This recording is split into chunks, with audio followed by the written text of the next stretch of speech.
Fire है मैं। ভাইরে পুষ্পা 2 মুভিটি 14 দিনে ইন্ডিয়ান পূর্বের সব মুভি রেকর্ড ভেঙে দিল। বিস্তারিত জানতে হলে ভিডিওটি না টেনে সম্পূর্ণই দেখুন। पुष्पा मतलब ब्रांड। পুষ্পা 2 দ্য রুল এই মুভিটি প্রথম সপ্তাহে ইনকাম করেছে 725 কোটি 8 লাখ টাকার মতো, যা ইন্ডিয়ান নেট কালেকশন। মুভিটি মুক্তি নবম দিনে ইনকাম করেছে 36 কোটি 4 লাখ টাকার মতো। দশম দিনে মুভিটি ইনকাম করেছে 63 কোটি 3 লাখ টাকার মতো। 11 দিনে মুভিটি ইনকাম করেছে 76 কোটি 6 লাখ টাকার মতো। 12 দিনে এসে মুভিটি ইনকাম করেছে 26 কোটি 95 লাখ টাকার মতো।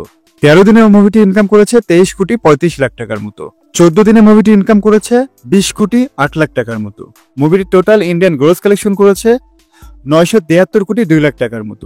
ওয়ার্ল্ড ওয়াইড গ্রোস কালেকশন করেছে মুভিটি 1500 কোটি টাকার মতো 14 দিনেই। সো ভিউয়ার্স, এই পুষ্পা মুভিটি কি পারবে 3000 কোটি টাকার ঘরে যেতে? অবশ্যই কমেন্ট করে জানাবেন। আর হ্যাঁ, আপনি যদি আল্লু অর্জুনের ফ্যান হয়ে থাকেন, চ্যানেলটি সাবস্ক্রাইব করে সঙ্গেই থাকবেন। ধন্যবাদ।